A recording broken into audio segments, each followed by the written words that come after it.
Olá, pecadores, pecadores CCBistas, pecadores da congregação cristã no Brasil, a graça maravilhosa. Olha aqui, você está no santo canal do Santo Cavaleiro CCB, especialista em pecadores CCBistas. E eu vou contar uma coisa aqui para vocês que gostam do meu canal. E que não gostar também, não se faça drogado não, meus, vai se lascar. Ó, deixa eu instruir aqui pessoas acerca do reino dos céus. CCB sem reforma. CCB vai ter reforma? Não, não vai ter reforma. CCB sem reforma. Porque não haverá esse negócio de reforma. É destruição sob destruição. Haverá castigo. O Senhor destruirá a congregação. Quando eu estou falando aqui de congregação, não é a marca CCB, não é o CNPJ CCB, a congregação de pecadores, a congregação dos malfeitores, a congregação dos hipócritas. E eu sei aqui adjetivo, e nossa, congregação dos soberbos, congregação dos hereges, congregação dos filhos da agoreira, da semente adulterina, dos filhos da perdição, dos vossos capeta em Cristo, dos pecadores CCBistas. Essa congregação o Senhor destruirá. CCB sem reforma. A CCB, ela começou a perder a graça. E o que é a graça? Sabe clara de ovo?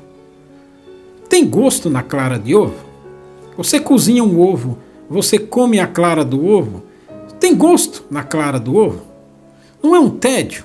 Não é sem graça? Porque você põe na boca, engole, teve graça alguma? A congregação vai ser assim também. E aqui eu estou falando da soberba, da glória.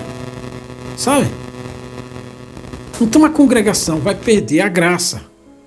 A congregação, CNPJ, é um aprisco, é uma bandeira. É um CNPJ que faz com que ela tenha ponto de culto. Agora, a congregação dos pecadores, eles vão ser destruídos. Vai perder a graça. Vai ficar um tédio. Um tédio. Sem graça nenhuma. Sabe? Vão descer ao silêncio. Vão descer à sepultura. E na sepultura, quem louvará o Senhor? Se você está no caminho de Babilônia, ou no caminho do Império Persa, levado em cativeiro, sentado à beira do salgueiro. Lá o guarda vai pedir para você cantar um dos cânticos de Sião. Como é que você vai cantar um dos cânticos de Sião se você está amarrado, acorrentado, com a bunda de fora, de pé e mão, e vai ser escravo na terra estranha? Assim vai acontecer com a congregação. E por que isso? Por que isso? Por causa disso aqui, ó. O teu caminho, o caminho dos pecadores CCBistas. O teu caminho e as tuas obras te trouxeram estas coisas. Esta é a tua iniquidade, que de tão amargosa te chegará até o pescoço. Esta é a palavra decretada para os pecadores CCBistas, para vossos filhos da puta em Cristo, que andaram pervertendo. Tá vendo essa imagem? Tá vendo essa foto aí? Tá vendo essa foto? Tá vendo essa imagem aí? Sabe o que significa essa imagem aqui? Eu vou te dar um panorama do que acontece, do que acontecia na antiguidade, nos reis, com os endinheirados, com os nobres, com a classe social avantajada. Isso aí, tá vendo isso aí? Isso aí é um banquete que era comum entre a classe dominante. A classe dominante era essa aí, ó. Tá vendo essa imagem aí na frente? Essa aí é a imagem, é a classe dominante. Embaixo estavam os servos, a base da pirâmide. Quem pagava os impostos, quem era servo e escravo, que sustentava o banquete, que patrocinava todo o banquete. Os servos.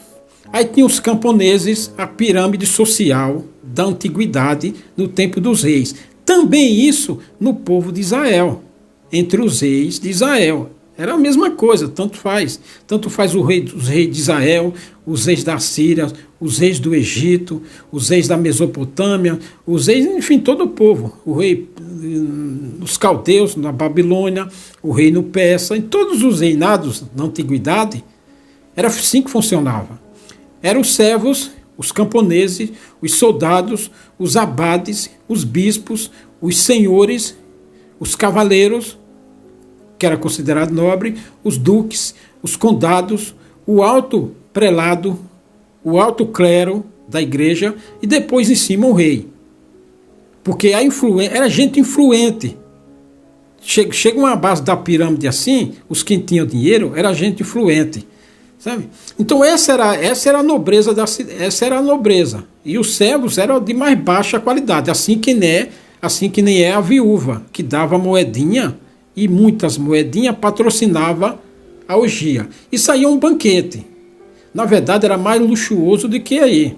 Mas era de costume os banquetes no tempo antigo. E para que os banquetes? Os banquetes na antiguidade eram eventos sociais importantes nos tempos antigos, onde os cidadãos endinheirados, reis, nobres, príncipes, da elite social e política, etc., reuniam-se para comer, beber e socializar. E aqui fazer as negociatas de casamento, de parentesco, de dar cargos importantes entre eles, que nem o ministério faz nas vossas reuniões. Fazem isso. A mesma coisa. Eles se reúnem e acham que o ministério se reúne para fazer reuniãozinha, para dar tópico. Ali politicamente eles se reúnem ali para negociar cargos na igreja, casamento, quem casa com quem. Um ancião tem uma filha, vai casar com o filho do ancião, vai casar com o filho do endinheirado, que tem uma loja, que tem um supermercado, que tem uma transportadora, que tem um negócio lá, um ramo de dinheiro, seja lá o que for. Então esses banquetes eram realizados em casas particulares dos endinheirados, naquele sítio. Lá, sabe aquele sítio que muitos CCBistas têm? Tem CCBista que tem dinheiro, pai. Tem um sítio bom, tem até piscina. Se não tiver piscina, uma piscina adaptada, o condado, aquele cara que tem uma terra, mas não é um fazendeiro, ele tem um bom sítio, e aí ele faz convite, e aí ali ele faz os convites, faz o banquete lá para influenciar, para ter cargo na igreja. Sabe? Então os banquetes eram para isso. Esses banquetes eram realizados em casas particulares, vilas ou salões. Se a pessoa tem uma casa grande, tem um salão grande. Um salão de banquetes especiais conhecidos, sabe? Banquetes. Então os banquetes eram normalmente organizados por pessoas ricas e influentes. Aquele fazendeirão, ele era influente, ele tinha dinheiro.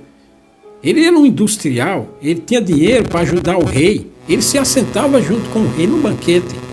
Para você se assentar junto com o rei no banquete, você tem que ter dinheiro. É que nenhum CCBista pobre que mora na periferia, no córrego, ele não vai sentar junto com o ancião presidente da regional ou presidente do Brás. Não, ele não vai fazer isso. Porque não vai ser convidado, ele não tem como fazer isso. Porque ele não tem dinheiro, ele não é empresário. Não vai sentar junto com o ancião presidente, com o regionalzão famoso, com o cooperadorzão famoso, ou com o diácono famoso, com o ancião famoso. Não, ele não tem cargo nenhum na igreja, ele mora lá no córrego, ele não é convidado para nada, nem entre os seus pares, sabe? Na base da pirâmide. Então, antigamente, era assim. Então, para se assentar junto com o rei, e você fazer um banquete para um rei, meu amigo, você tem que ter bala na agulha para fazer um banquete para o rei. Não era assim, não. Então os banquetes são normalmente organizados por pessoas ricas e influentes. E era uma forma de demonstrar sua riqueza e status social. Uma apresentação. Então um sujeito fazia um banquete, convidava o rei, convidava outros da mesma linhagem dele, e aí a filha dele conhecia um filho do outro lá, ou do rei, ou o irmão do rei, conhecia uma princesa lá, outro rico, para ali, sabe? Juntar família, sabe? Então os banquetes eram feitos para isso. Era uma articulação política, uma jogada de interesse. Então os banquetes eram isso, para se apresentar, sabe? Demonstrar sua riqueza e status social. Eles eram frequentemente realizados para comemorar ocasiões especiais, aniversários especiais, religioso, vitórias militares. Em vitórias militares tem a grana, porque na vitória militar você saqueou outra cidade, você pegou despojo. Os despojos de guerra, como está escrito no profeta Isaías, os despojos. Então você ia comemorar.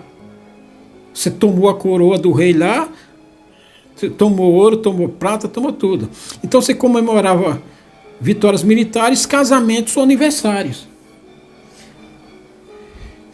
Esses eventos eram uma oportunidade para os anfitriões se exibirem e para os convidados desfrutarem de uma boa comida, vinho, entretenimento e assim por diante. E fazerem negócios, porque o pano de fundo nisso era negócio.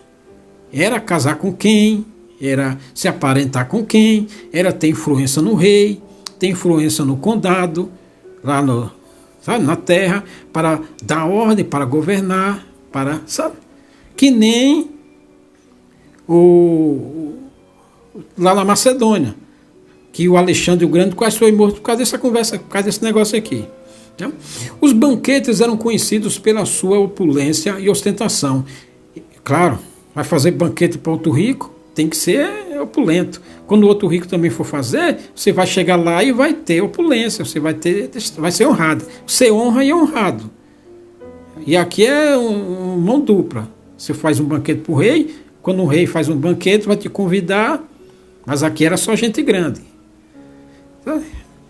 Você acha que isso aqui era só... Não, meu amigo, nos reis de Israel era aqui também. Era isso aqui que os profetas vinham e desciam o cacete nos nobres, como está escrito aqui, nas profecias. Porque os reis de Israel também eram assim. Você acha que isso aqui é história? História com H, porque você acha que aqui era... Não, os reis de Israel faziam isso aqui.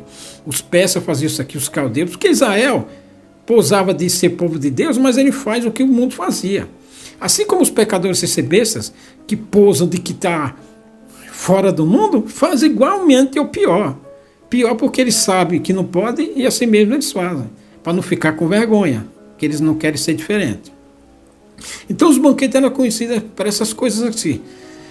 Eles costumavam ser compostos por várias etapas, cada um com diferentes pratos e bebidas. Os alimentos servidos incluíam uma variedade de carnes, peixes, aves, frutas, legumes, vinho, pães, sobremesa, frutas, legumes, sabe?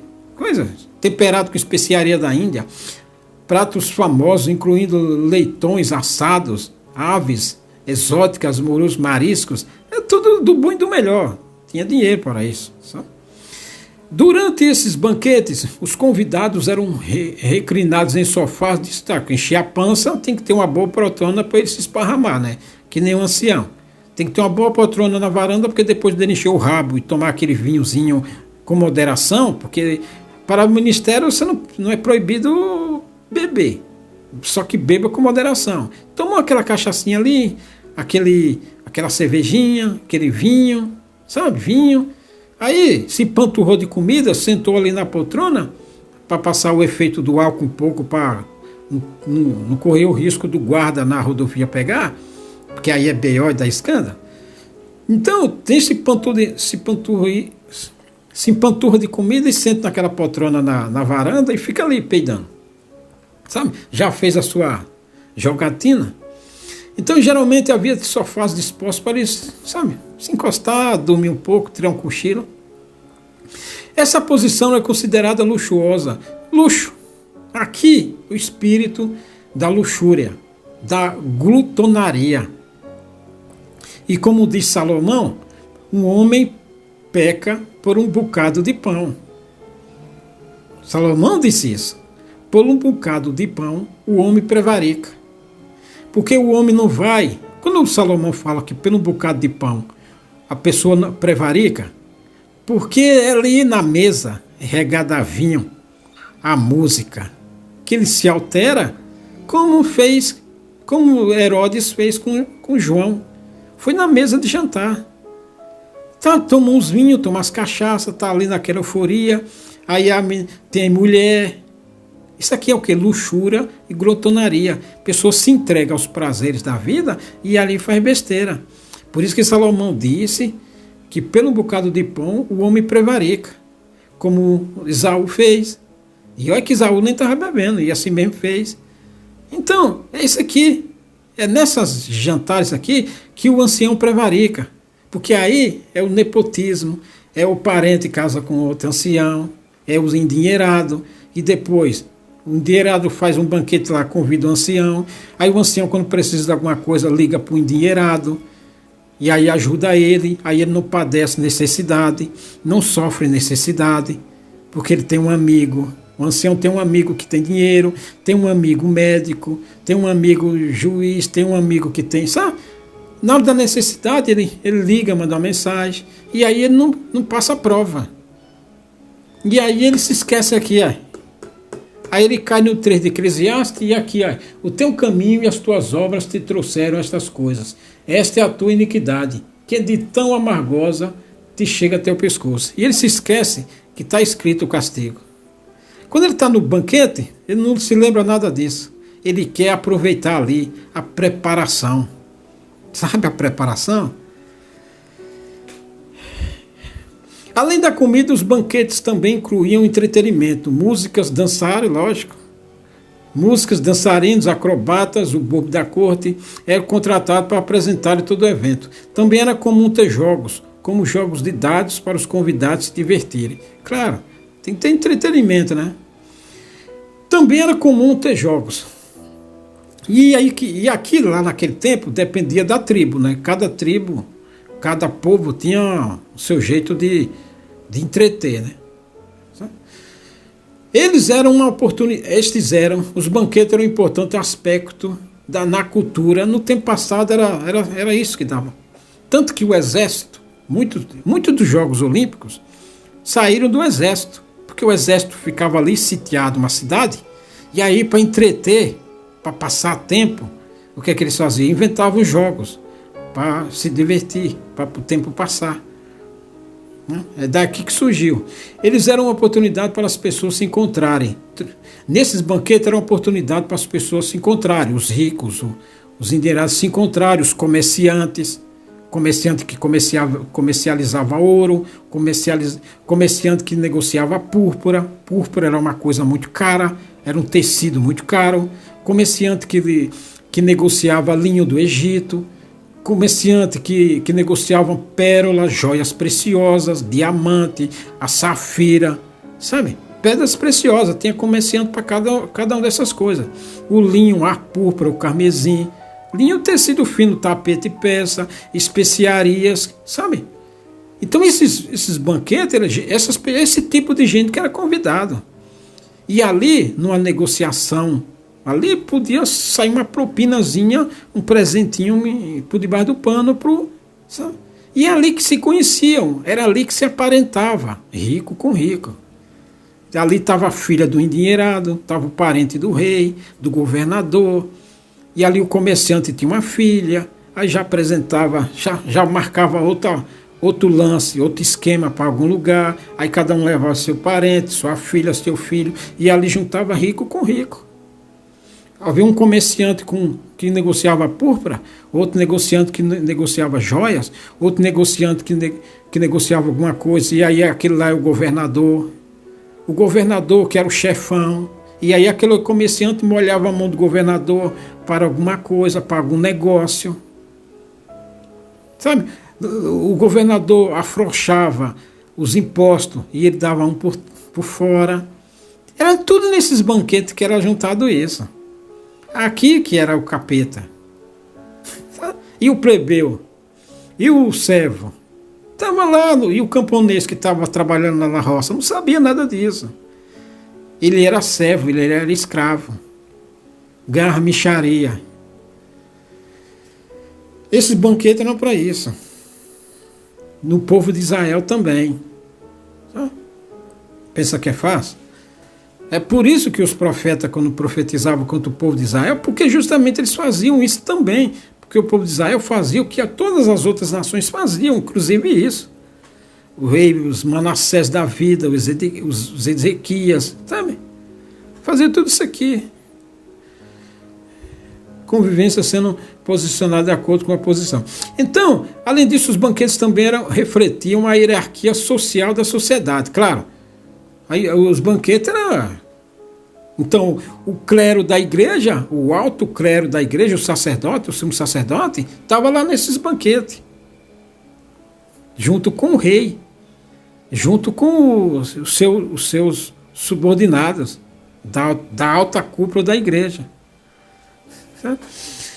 Eles eram uma oportunidade para as pessoas se encontrarem, trocarem ideias, estabelecerem conexões, negócios e negociarem acordos, fazerem acordos comerciais, acordos de propina, acordo de casamento, acordo de suborno, sabe? Era aqui que rolava a sacanagem. Tá? Além disso, os banquetes também refletiam a hierarquia social da sociedade, com os convidados sendo posicionados. Quem sentava perto do rei? Esses banquetes determinavam quem era quem no banquete.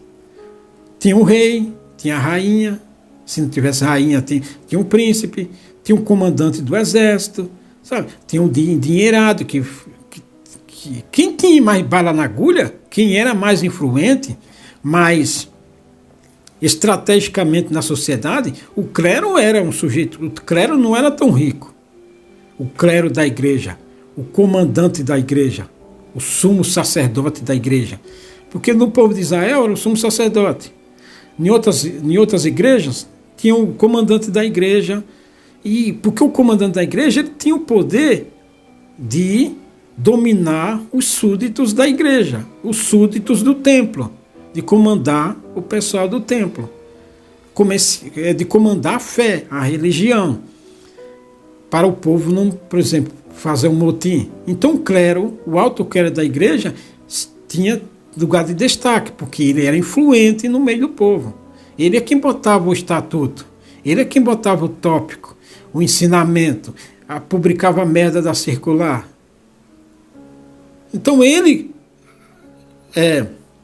botava um esparadrapo no povo. Ele quem tinha o poder de amaldiçoar. E o povo tinha medo da maldição. Um papa, por exemplo, tinha coisa mais... Muitos dos papas no Império Romano era tão mais poderoso do que o próprio imperador. Porque o papa tinha o poder de desestabilizar o imperador e dar um golpe no imperador e derrubar o imperador. Porque o papa era o cara. No Império Romano, o papa era o cara. Tanto que muito papa destituiu o imperador. Tal era a influência do papa. O Papa quase arruinou a Inglaterra. Quase, por pouco não arruinou a Inglaterra. O Papa que mandava na Espanha, no século XV. O Papa era quem mandava em Portugal, no século XV. O Papa era quem dominava a França, no século XV e XVI. Era o Papa. Quando a Inglaterra rompeu com a Igreja Católica, quase que o Papa derruba a Inglaterra. A rainha. Sabe? Então o Papa e muitos clérigos era tão mais poderoso do que era o rei. Então ele era um grandíssimo influente nesse tipo de povo no passado. Sabe? Então era influente, porque o banquete dizia quem era aqui no banquete. Quem tinha um poder político, financeiro e influente no povo, naquele país, naquele território, no império. E o Papa foi muito isso aí em todo o Império Romano. Tanto o Império Romano Ocidental, como o Império Romano Oriental, cuja capital era Constantinopla. E dentro da congregação, dentro do povo de Deus, o sumo sacerdote. Porque o sumo sacerdote era quem estava no santuário dos santuários. E o que o sumo sacerdote dissesse no santuário do santuário, que ali era a palavra de Deus. Sabe? Estava dito.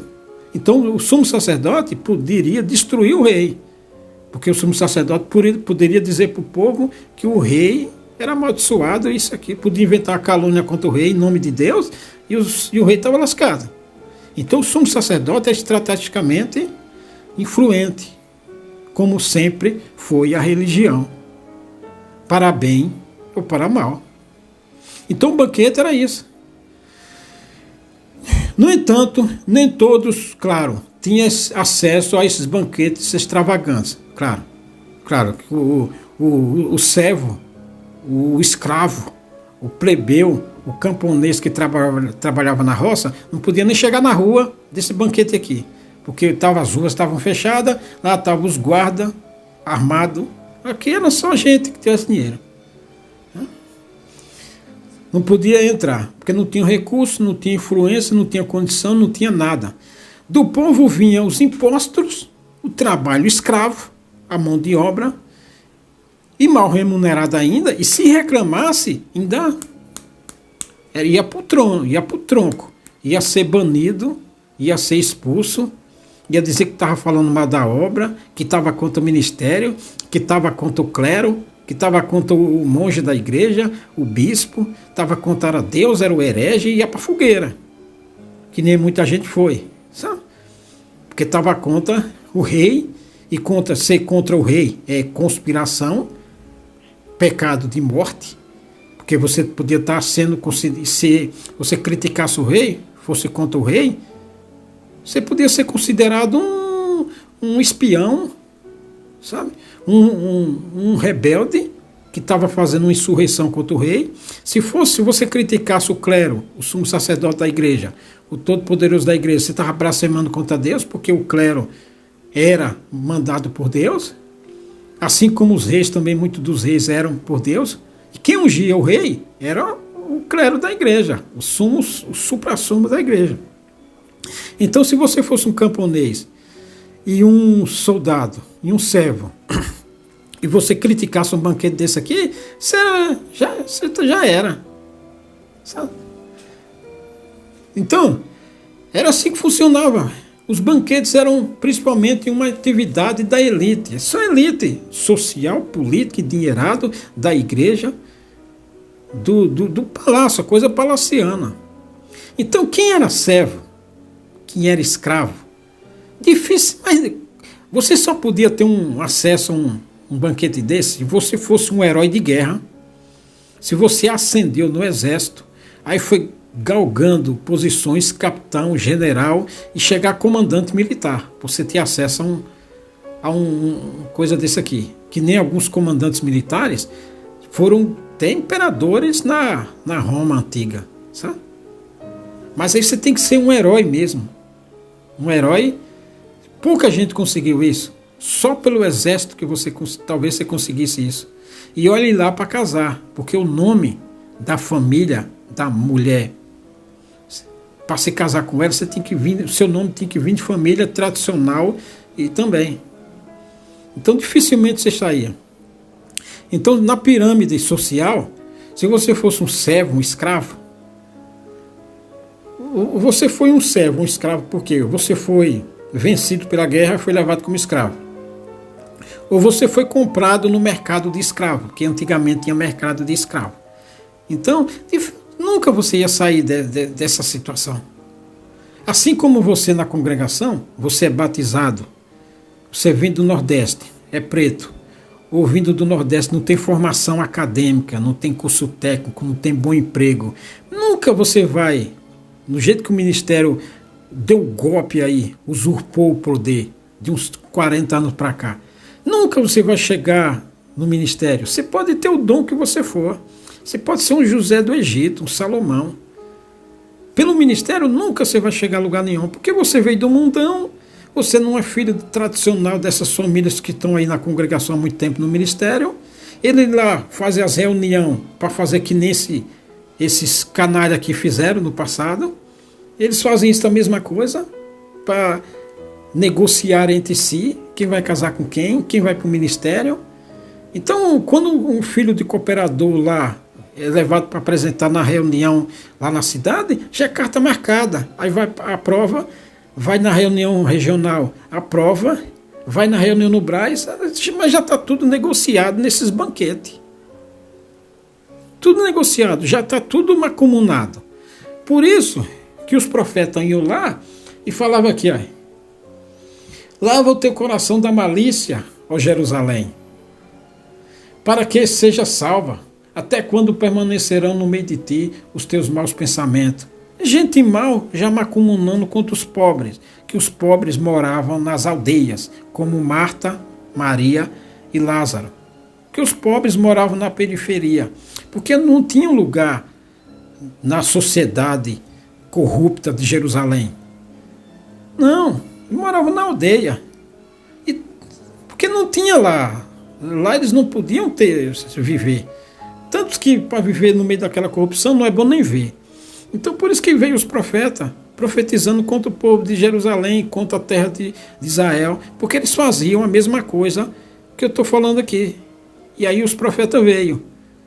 Os banquetes regados a vinho, regado a boi gordo, regado a safra, e tudo quem trabalhou lá cuidando do boi.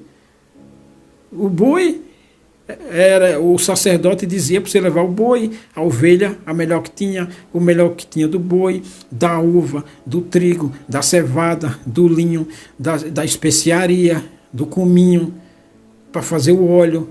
O sacerdote botava isso para você levar o melhor, e você estava lá na roça trabalhando. Levar o melhor para quem?